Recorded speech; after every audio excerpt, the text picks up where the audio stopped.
Señoras y señores, amigos nuestros, ¿qué tal? Bienvenidos a la presente edición de La Fuerza de la Palabra. Damos inicio entonces al servicio periodístico correspondiente al día de hoy. No sin antes recomendarle Productos Naturales Baldor. Productos Naturales Baldor tiene un stock debidamente garantizado de productos naturales para preservar la vida y la salud de cada uno de ustedes y de toda la familia a precios realmente súper económicos. No hay comparación en la calidad y en precios. Productos Naturales Baldor, la fórmula de la salud, lo espera en su local del Jirón Arequipa 522 de nuestra ciudad. Recuerde usted que Galeno es prestigio y eficiencia. Academia preuniversitaria y también centros educativos integrales. Formación profesional integral en Galeno.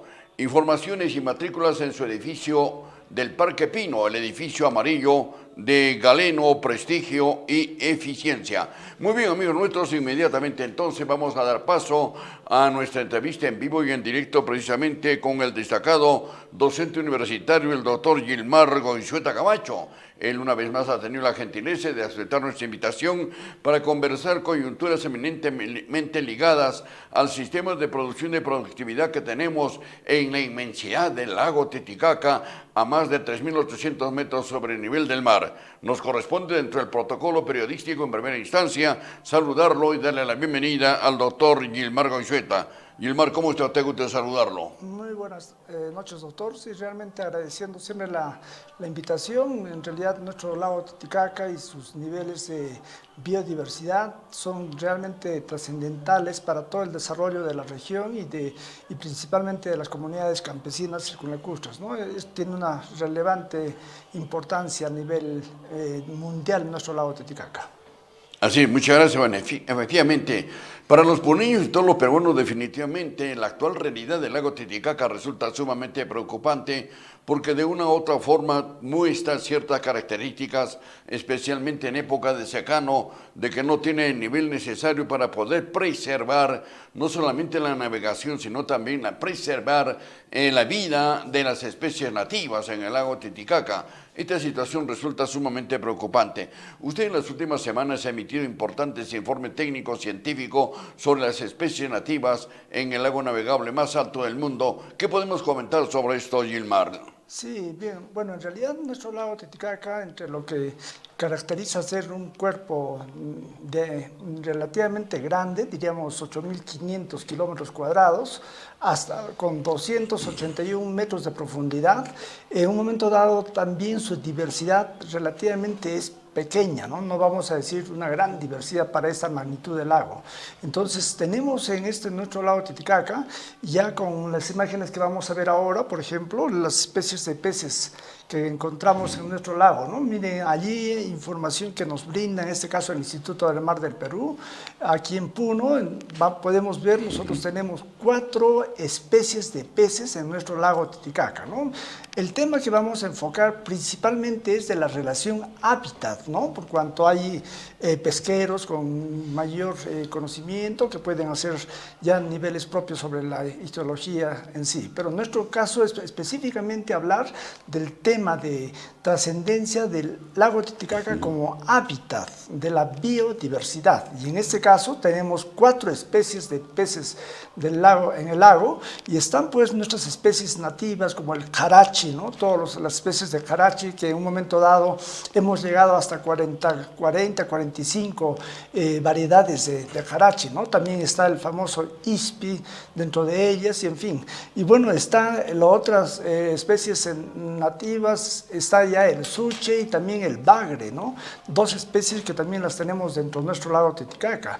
Y asimismo también están pues las especies exóticas o introducidas desde la década del 1940, como el caso de la trucha y también el caso del pejerrey. Entonces, esas son nuestras 4, diríamos, especies de peces que tenemos en nuestro lago Titicaca, como podemos ver a partir de estas imágenes que propiamente nos los brinda, lo hemos tomado a partir del Instituto del Mar del Perú. Bien, es importante, podemos ver una siguiente imagen. La siguiente imagen nos muestra ya a la bahía de Puno, ¿no? Entonces, nuestra ciudad de Puno hasta el frente, la isla Esteves, la bahía interior de Puno. ¿Esta bahía interior, disculpe, estaría prácticamente colapsada? Diríamos que en ese momento no hay permanencia de peces en ese espacio, ¿no? Justamente por los niveles de contaminación. Recordemos que unos 30 años, 40 años atrás, en la bahía de Puno, en el muelle, se lograba pescar. Había gente que salía con su anzuelo y pescaban, en este caso, pues, peces, ¿no? En este momento, esta bahía sería completamente, digamos, inviable a la posibilidad de presencia de peces. En todo caso, en la bahía no tenemos ninguna especie nativa de pescados, ni para remedio. No, en absoluto, ¿no? No tenemos, porque justamente la contaminación no lo permite, ¿no? Entonces, sí vamos a salir hacia detrás de la bahía, prácticamente pasando ya Chimu, ¿no? Ya pasando Chimu detrás de la isla Esteves, y ahí sí salimos a la bahía mayor de Puno, ¿no? Entonces, ahí sí tenemos una presencia digamos, de peces, principalmente sujetos a todo lo que es la siguiente vista, por favor. Entonces, ya podemos visualizar la presencia de los faros. Justamente a partir de los faros ya podemos ver hacia adelante hasta la península de Capachica, hasta la península de Chucuito, hacia el lago Mayor, hacia el lago pequeño, en este caso ya entre Bolivia y Perú. Allí sí, entonces ya tenemos la presencia, ¿no? Porque miren, justamente la calidad del agua ya se muestra diferente, ¿no? Son aguas realmente transparentes, limpias, y eso sí permite la permanencia de peces en nuestro lago Titicaca. La siguiente, por favor. Ya podemos entonces, a partir de esto, sí hablar de especies, ¿no? Ya la importancia que se puede dar es que realmente las comunidades campesinas circunlacustres principalmente son las que en un momento van a hacer captura de peces y va a servir en la alimentación de las familias, ¿no? Entonces ya estamos viendo un aporte proteínico por parte de nuestras especies, en este caso jarachi principalmente o ispis, para que a un momento dado pueda ser alimentación de las comunidades campesinas, ¿no? La siguiente, por favor.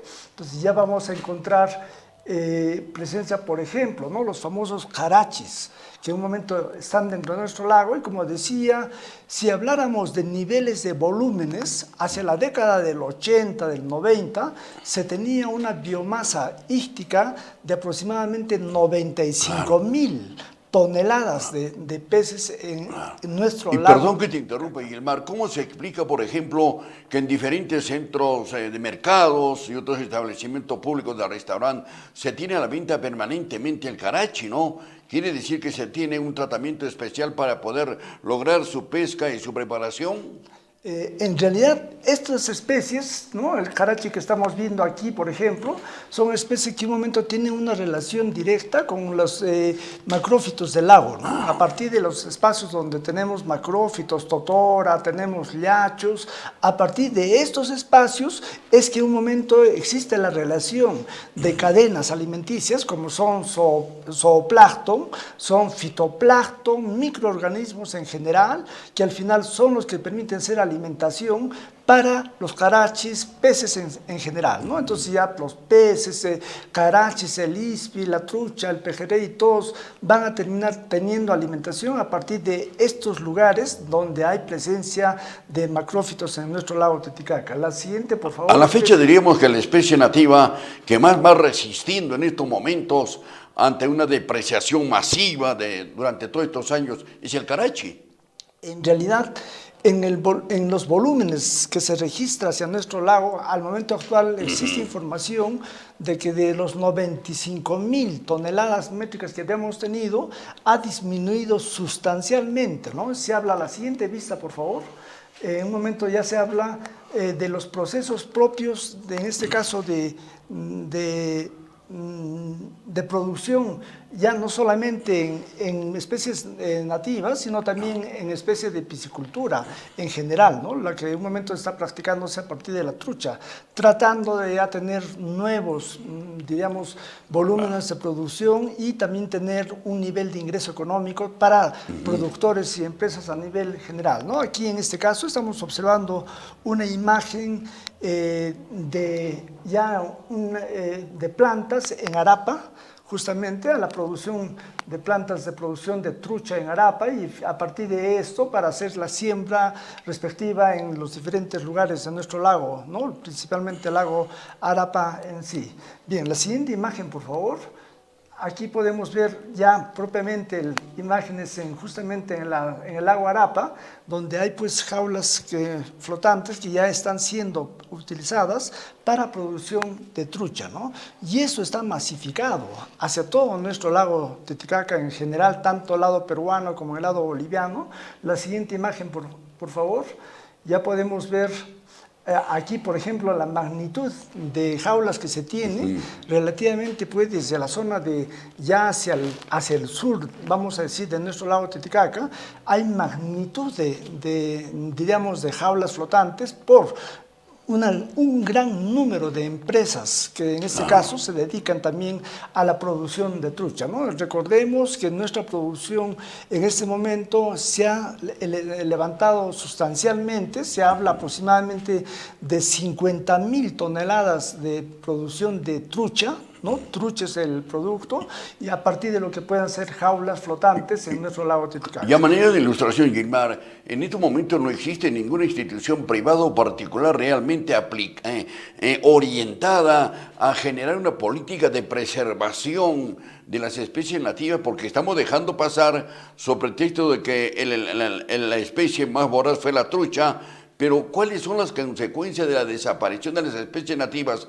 ¿Un consumo incontrolable de parte de la población o características muy especiales que tiene el lago o las lagunas en nuestro departamento? Ya, efectivamente, ¿no? La introducción de especies como la trucha, el pejerrey, sí han hecho que tengamos pues, una disminución sustancial de las especies nativas, ¿no? En este caso, carachi, ispi, ya bagre, suche, ¿no? En un momento, los volúmenes que se tienen ISPI son de 50.000 toneladas, de acuerdo al informe que da, en este caso, el IMARPE, y posiblemente todavía para la década del 2020, ¿no? Entonces, en ese momento se habla de 50.000 toneladas, aproximadamente de unos 14.000 toneladas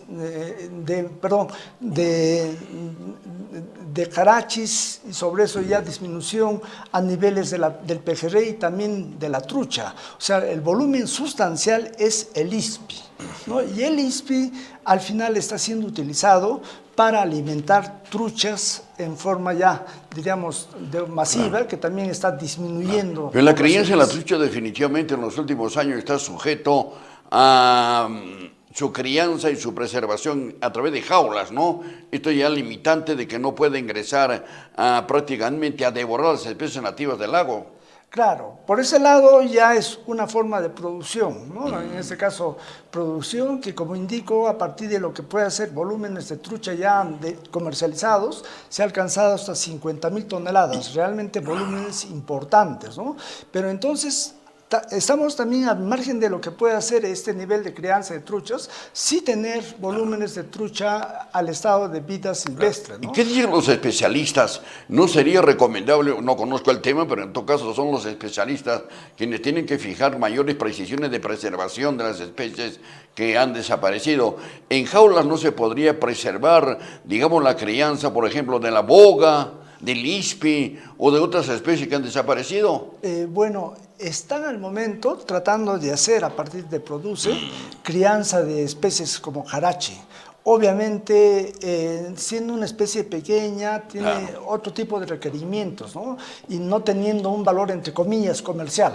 En cambio, la trucha es comercial. Entonces, esto sí es posible comercializarla en todo el Perú, hasta sacarla fuera del país. Entonces, por eso en un momento las atenciones son principalmente a la trucha y en algún momento sostenimiento de especies como carachi que sí han hecho Claro, plantaciones. pero frente a esta apreciación del doctor Gilmar Goizueta, que nos orienta definitivamente en forma muy realista, viene una pregunta eminentemente periodística, en el sentido de que, por ejemplo, el PEL y otras instituciones, el PEL ya no se dedica a esta actividad, pero en su momento más floreciente, el PEL y otras instituciones, se sembraron cientos de millones de especies nativas. Pero si sembramos especies nativas en el lago, sabiendo que van a desaparecer, es una inversión insulsa. En todo caso, habría que orientar algunas zonas preservadas para poder mantener por lo menos estas especies, y más adelante, en la medida que esto siga avanzando, se ingresará a una etapa, un periodo de comercialización. Sí, efectivamente, las políticas de gobierno no están siendo las muy adecuadas, ¿no? Por ejemplo, es cierto que hay volúmenes que se pescan sin mayor control. Ahora estamos con una veda, septiembre y hasta el 31 de octubre hay una veda Claro. para la pesca, ¿no? Pero en un momento dado, cuando hablamos de comunidades campesinas, ellos no entienden de la veda, ¿no? O sea, al final ellos van a, de todas maneras, tener la necesidad de alimentarse y van a tener la necesidad de capturar peces. Entonces, por ese lado, las políticas no están debidamente adecuadas, ¿no? Entonces, vamos a decir que sustancialmente el nivel de volúmenes de peces en nuestro lago Titicaca ha bajado desde la década del 80, del 90, principalmente por factores como el medio ambiente, vamos a verlo más adelante, pero el nivel de la captura de peces, que también no tiene un debido control a partir de Claro que sí. nuestro lago, ¿no? Entonces, podemos ver la siguiente imagen, por favor. Tenemos otra imagen ahí, ¿no? Ya, aquí voy a hacer hablar propiamente lo que significa el hábitat del lago Titicaca. Esta es una imagen en la que nos muestra cuál es el nivel del lago Titicaca al momento actual. Este año ha subido a la cota 389.20, ha habido que prácticamente el doble de precipitaciones en esta campaña, en este año, de modo que ha subido 1,40 m el nivel del lago Titicaca, haciendo que recupere el nivel y tengamos ahora, en este momento, totorales en el lago, tengamos totorales y tengamos yachales, y a partir de eso tengamos, entre comillas, alimentación para los peces. Entonces, al final ahora, la gente habla y dice, estamos pudiendo capturar peces, carachi, porque el año pasado ya no había carachis que capturar, ¿no? Apenas muestras con las costas, ¿no? Entonces ya se está logrando una recuperación este año, que sin embargo, esta sigue siendo una situación latente en cuanto existe pues la famosa compuerta de regulación del río Desaguadero, que en este momento sí está haciendo el trasvase de aguas hacia Bolivia y finalmente el lago Titicaca ha bajado, ¿no? La siguiente imagen, por favor. Aquí viene una pregunta acuciosa en términos eminentemente periodísticos. Antes de continuar esta brillante exposición que nos está haciendo el doctor Gilmar Goizueta Camacho, ¿cuál sería la institución o los sectores que se encarguen de preservar en mejor cuidado con opciones y alternativas para poder salvar de una u otra manera la forma como viene generándose alguna presión de desaparición del lago Titicaca? Alguien me contestará y dirá, no, que vengan las lluvias más frecuentes y subirá el nivel. Pero mientras esto llega, tiene que haber una institución que preserve políticas orientadas a su cuidado y su mantenimiento, especialmente de descontaminación de la bahía. Así es. En un momento, ya como situación de políticas generales, vemos que nuestro lago, por ejemplo, con esta imagen que se muestra, aquí estamos viendo la bahía de Puno. O sea, de aquí hasta la península de Capachica, península totalmente seca. O sea, simplemente no hay totora, y si no hay totora, no hay hábitat para, en este caso principalmente aves, pero con los yachales, para el nivel de la dinámica propia. Una También desaparición de la totora en forma sistemática y total o gradual y de especies nativas es un síntoma de que el lago prácticamente ha ingresado a una etapa de degradación y de vida. Promovida por el hombre. en este caso, promovida por el hombre. Por el hombre. La famosa compuerta de regulación que trasvasa aguas a Bolivia nos ha dejado con 2 metros 40 menos el nivel del lago Titicaca, ¿no? Entonces, en este momento, por ejemplo, el sustrato de los totorales está, y debajo de esto, 45 centímetros, estuvo el nivel del lago. O sea, prácticamente todos los totorales secos, entra carro, entran vehículos, entra el ganado a pastear en todo este espacio y ya estamos hablando de una crisis que no ha permitido que ni siquiera los peces tengan lugares de reproducción y de alimentación en torno a la dinámica de zooplancton y de fitoplancton, ¿no? Entonces, la siguiente, por favor. Entonces, ya podemos ver otra imagen sumado a lo que es el problema de la contaminación de nuestra bahía interior de Puno y de algunos lugares como Juliaca, por ejemplo, a la zona Cuando de decimos Coata. Contaminación, responsabilidad del hombre. Responsabilidad Definitivamente, del hombre, ¿no? de nosotros. Responsabilidad del hombre. Nosotros al final somos causantes de esta responsabilidad, obviamente bajo la deficiencia de una gestión administrativa, en este caso el gobierno municipal, que debería dinamizar, bueno, en este momento el gobierno nacional, porque el gobierno nacional ya tenía las 10 plantas de tratamiento. Pero un gobierno nacional debería de atendernos también de una u otra forma, cuando desde Puno, a través de las instituciones X y la misma población organizada, exijamos y demandemos alternativas para salvar el lago. Efectivamente, mire, ya teníamos una empresa contratada por el gobierno nacional, empresa mexicana, que lamentablemente fue mal seleccionada y el resultado es que esta empresa ha paralizado su acción. Entonces, ya no tenemos más posibilidades de acá, ¿qué tiempo para tener un tratamiento de las aguas residuales en nuestra ciudad de Puno y la bahía de Puno contaminada, ¿no? ¿Podemos ver la siguiente imagen, por favor? Entonces, aquí, por ejemplo, ya podemos ver que los datos de contaminación en nuestra bahía están determinados a rebasar los límites de contaminación ya por la ciudad, por niveles propios de uso de embarcaciones, combustible y todo, y finalmente hace que en este momento, junto con la eutrofización y el nivel de la contaminación de las letrinas y de todos los servicios higiénicos, termine que nuestra bahía es inhabitable, ¿no? Entonces, la siguiente imagen, ya podemos observar la siguiente imagen, por favor. Podemos ver aquí, mire, el agua de la bahía de Puno, totalmente turbia, y bajo esas condiciones no hay peces que puedan vivir. O sea, no vamos a pedir en absoluto pues una posibilidad de existencia de peces, porque este es el agua de la bahía de Puno.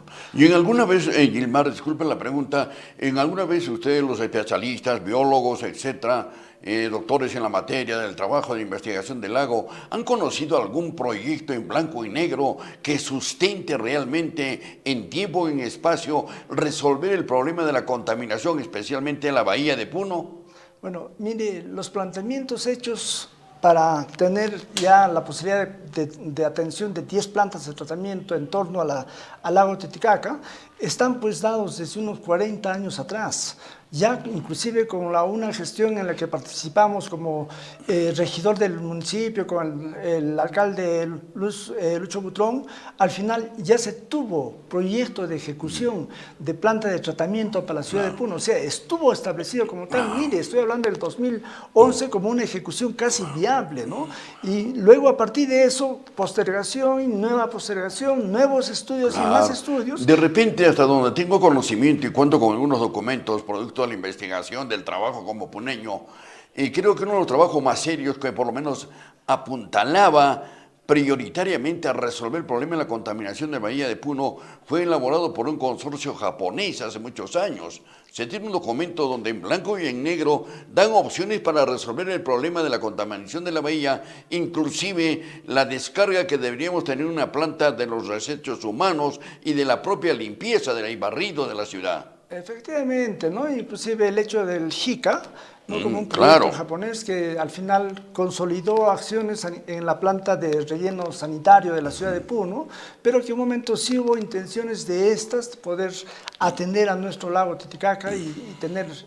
Y todo esto ha quedado en foja cero, pues. Y bueno, en realidad decía de gestiones, en este caso de gobierno, Claro. que en un momento dado deberían Claro. tener la permanencia y la Claro, frecuencia esto para poder... requería y requiere una inversión económica, pero había que gestionarla, ¿no? Y actualizar todo esto, porque somos demasiado complacientes en estar destruyendo un ecosistema que forma parte de nuestra vida, de nuestra existencia. Efectivamente, mire, todas las preocupaciones son un proyecto de gestión que canalizamos a nivel de la gestión del alcalde de Chobutrón, más o menos hay un presupuesto de 60 millones de soles. Sin embargo, cuando se planteó el proyecto para las 10 plantas ya no eran 60, eran 620.000. Y sobre eso, para un funcionamiento, 2.000 millones más. O sea, se habla de plata y no realmente de la solución real que pudiera Claro tener, que ¿no? sí. Entonces, en un momento dado, al final encontramos que... Y sin querer comprometer la presencia del doctor Gilmar Goizueta, que con un criterio eminentemente profesional y científico acepta nuestra invitación para tratar este problema del lago,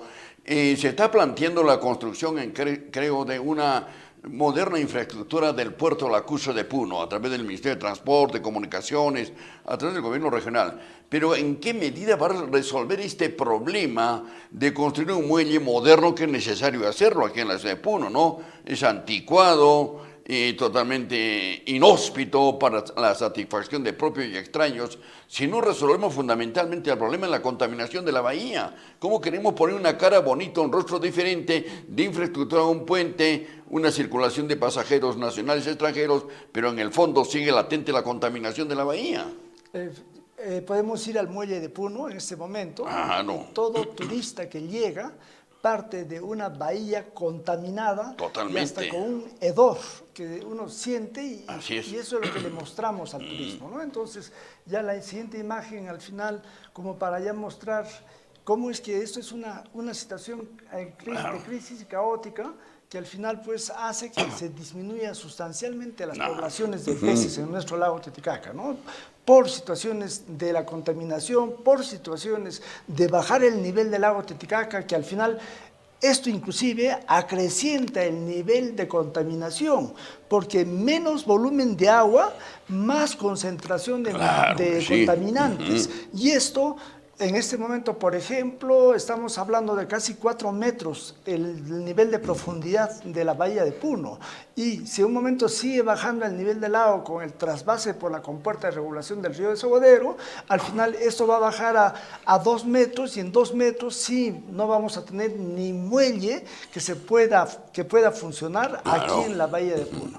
Entonces, realmente las políticas deberían estar atentas en función a sostener nuestro lago Titicaca como un recurso de vital importancia en toda la dinámica en general, ¿no? Hasta el turismo, que requiere tener un muelles en mejor confort, pero que al final ver que nuestro lago tenga los niveles adecuados y no trasvasar las aguas como en el momento actual se viene haciendo. Por supuesto que sí.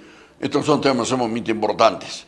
Queremos decir muchas gracias al doctor Gilmar Goizueta por acompañarnos en un tema realmente sumamente preocupante para propios y extraños, ¿no? Aquí tenemos que aunar esfuerzos, creatividad y mayor sensibilidad humana y social para resolver el problema de la contaminación. Definitivamente, las especies nativas ya desaparecieron. Y no existe una institución que en este momento tenga celo y predisposición para resolver todo este problema, al margen indudablemente de nuestros técnicos, científicos y biólogos que permanentemente enfocan el problema, pero no hay eco ni respuesta a su preocupación. Gilmar, muchas gracias. ¿Algo más que comentar, por favor? No, muy agradecido por la invitación, siempre desde nuestro programa de ecología en la Universidad Nacional del Altiplano. Estamos siempre atentos a toda la problemática ambiental en general y en nuestros recursos naturales siempre, ¿no? Muy agradecido por su invitación.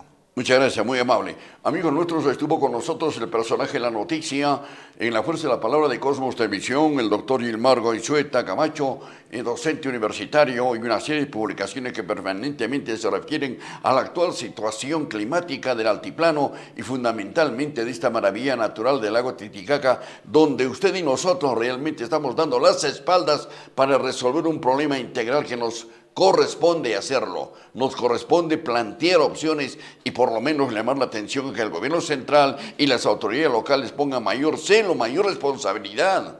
¿Qué estamos haciendo por resolver esta maravilla que forma parte de nuestra vida, de nuestra existencia? No tenemos una planta de tratamiento de residuos humanos. Ha colapsado prácticamente la isla Espinar y todo ese rebalse viene a la bahía interior del lago. Este es un problema sumamente serio. Mañana pasado ningún turista va a visitar y van a colapsar los hoteles de turistas que tenemos en nuestro medio. Ojalá esto no suceda. Generamos la pausa comercial y luego retornamos.